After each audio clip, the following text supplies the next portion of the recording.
Hey guys, Joe from the S4 Aviator back with you again.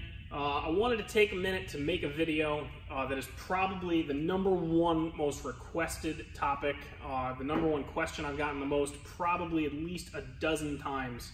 You guys have requested this, and you know, I try to make these videos and answer your questions while we do trips and fly the airplane, but lately I've just been flying the Lear a lot more than I've been flying this, so I thought I'd come up here and make this video to answer the #1 most requested thing, and that is, can we talk about the difference between a 414A and a straight 414? It's a great question. It's not a quick one to answer, but let's get into it. So let's start off with this basic premise. Despite the fact that the 414A and the straight 414 both share the 414 designator, which would normally lead you to believe that they're pretty similar airplanes, you know, a Learjet 35 versus a Learjet 35A, the only real differences between those two airplanes are systems. Phenom 300 versus a Phenom 300E, super minimal differences. So usually when you tack a letter on, like 414 to 414A, it denotes really small changes in the airplane, and that could not be less true of the 414 and the 414A. The 414A is different enough that it really should have had its own designation. Kind of like the 421B to the 421C, two completely different airplanes. So let's just start out this whole video with the premise that these two airplanes are very different airplanes. They share the same basic cabin, the same basic center fuselage, but other than that, that's essentially where the similarities end. This cabin section is basically the same cabin section, but as far as airframe similarities go, that's about it. So I know in previous videos, I did one video that was all awesome features of the 414A. Previous video, we talked about this tail, and that is another difference between the straight 414 and the A model, is the big tail. Now, the straight 414, relative to piston twins like something like a Baron or a Navajo or something like that, the 414 has a very big tail. The 414A has an absolutely enormous tail. And the biggest reason for that is because the engines actually got further apart. And when the engines got further apart, the airplane needed more rudder authority to maintain directional control on one engine. So, solution to that, bigger tail equals bigger rudder equals better directional control. So this is probably the most significant dimensional change or airframe change between the straight 414 and the 414A, and that is the wing.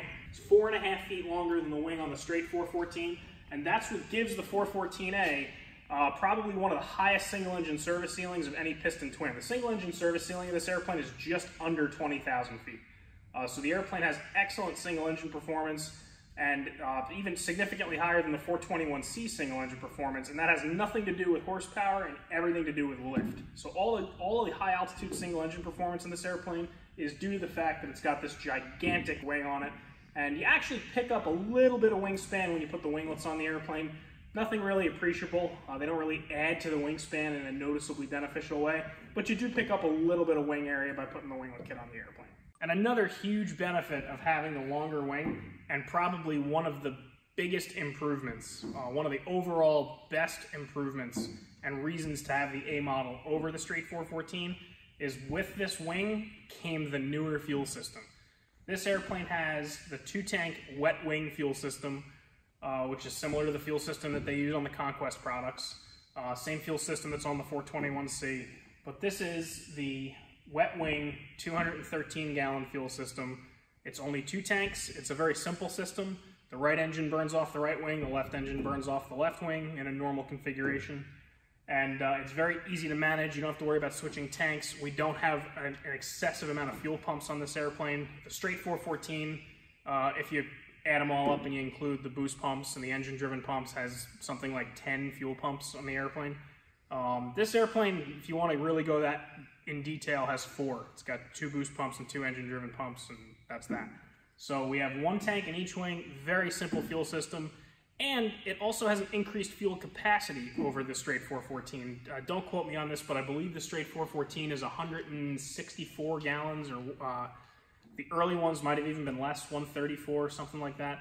But either way, you're carrying anywhere from 50 to 80 more gallons in this airplane than you would in a straight 414.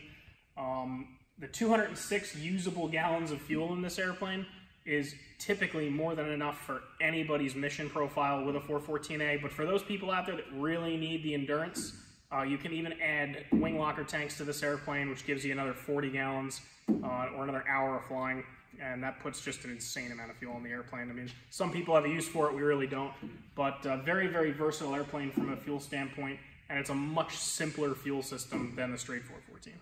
So another thing that a lot of twin Cessna products are known for are their exceptionally long noses. Straight 414's got a long nose. 414A, they made it 3 feet longer, so an additional 36 inches of nose on the 414A.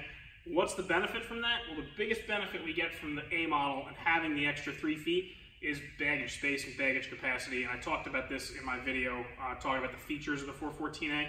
There's an absolutely enormous amount of baggage space up here. Anything like golf clubs, skis, something that's real long, no problem getting it in this airplane, and weight is usually not a consideration.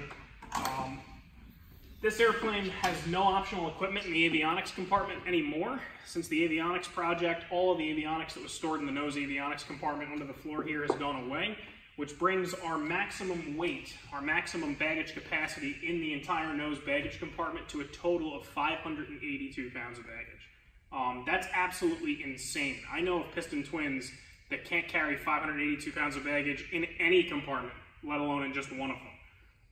In total, they can't carry 582. So it's an enormous amount of space from a volume standpoint. I mean, just a ton of room, but it's also a lot of weight carrying capability in this nose baggage compartment. And this is one of just 4 different places we have to put bags in this airplane.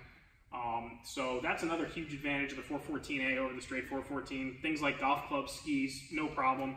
Lots of access, 2 doors on this side, 1 door on the other side, and a huge weight carrying capability. So this is another really big difference between the straight 414 and the 414A, and this combined with the fuel system are the 2 biggest systems enhancement that the 414A gets over the 414. So the biggest difference between the 2 landing gear systems is how it's actuated. The straight 414 has the very complicated electromechanical landing gear or electric landing gear that all the early twin Cessnas do. It's basically the same landing gear that's on a Cessna 310 for all intents and purposes, despite the fact the airplane gets much bigger and much heavier. The 414A gets the much beefier hydraulically actuated landing gear. It's virtually maintenance-free, whereas the electromechanical gear has quite a bit of recurring maintenance items, recurring inspections. It's a much more maintenance-intensive system just because it's a much more complicated system. The hydraulically actuated gear is much simpler. It's far more robust, it's far more durable, and it's just an all-around better landing gear system. You'll notice, because my head is partially in the main landing gear well right now, that one of the things Cessna did away with when they moved all these airplanes to the hydraulic gear was they did away with the inboard gear door. So the only gear door is this guy out here, which is just connected to the main landing gear strut, and the gear just pulls that door shut as it comes up. But the tire and the wheel are actually exposed when the gear is retracted, and the biggest benefit to that is that this landing gear system has a much higher extension speed than the electrically operated system, because the limitation on the electrically operated system is how fast can the airplane be going and not break the doors off. So when we don't have the doors, we get a 177 knot gear extension speed in this airplane, which is fantastic. You can use the gear to help you slow down if you need to. It's just an all-around great system. It's totally over-engineered. And in fact, many of the components, including the entire main wheel and tire assembly, many of the components on this hydraulic landing gear system are straight off the early Citation jets. So when they needed to, or they decided that they wanted to put a better landing gear system in the 400 series piston airplanes, they borrowed a lot from the Citation landing gear, and that's where you get the hydraulic landing gear system in the 414A. So those are the big differences between the 2 airplanes. Everything else, for the most part, fairly similar. When the airplanes were all new, the power plants were basically the same. The straight 414 used the TSIO 520J model. The 414A used the N model. Slight differences in the design of the engine, but they both produced 310 horsepower when they were new. Most of these airplanes today, and specifically most of the 414As, all have engine conversions on them. Every now and then you'll come across one that's still got the original 310 horsepower engines. Sometimes you'll see one that's got American Aviation intercoolers on 310 horsepower engines. But for the most part, all of the A models have been Ram converted at this point with either Ram 4 or Ram 7 conversions, which increases the horsepower to either 325 or 335 and makes a lot of changes in terms of how the engine is assembled and put together. But when they were new, the 414 and the 414A both had essentially the same power plants with minor differences. Now, in terms of performance, what can the airplane really do for you? The two airplanes are very, very, very similar from a performance standpoint. You really don't get any performance advantage in terms of speed or climb rate, anything like that out of a 414A that you wouldn't have in a 414. The 414A obviously carries more fuel, therefore it has more endurance and more range than a straight 414, but in terms of true airspeed and climb rate, the two airplanes perform on paper basically the same, and that holds true when you do a Ram engine conversion. A Ram 7 straight 414 is going to perform basically the same way that a Ram 7 414A is. 414A might have a couple of knots on it, but nothing appreciable. The other differences on the airplane are mostly small differences. So they did a lot of aerodynamic cleanup on the outside of the A model, and I'm not going to take you through all that because there's just too much stuff to list. But I'll show you one good example, and that's the latch on the main cabin door. If you come here and take a closer look at the latch on the main cabin door, you'll see that this latch is completely flush. So there's nothing sticking out. This latch is completely flush. The straight 414 kind of has this handle that protrudes out from the airframe and creates probably a negligible amount of drag. But this is just an example of one of the aerodynamic cleanups that they made on the A model, is flushing out the door handle. They did a lot of stuff like that to try and clean the airplane up a little bit, but very, very small things. Other systems that have changed, the pressurization system in the 414A has a higher differential. We have a 5-pound pressurization system, 5 PSI cabin in this airplane, whereas the straight 414 has a lower differential and therefore maintains a sea level cabin to a lower altitude than this airplane does. And for the most part, that's where the system's differences end.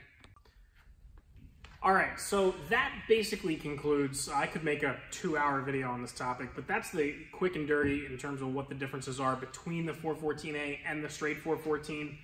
From a market standpoint, the 414A is a much improved airplane over the straight 414. If money is no issue and you have to pick one over the other, I would buy the 414A 7 days a week and twice on Sunday. It's just a significantly improved airplane over the straight 414.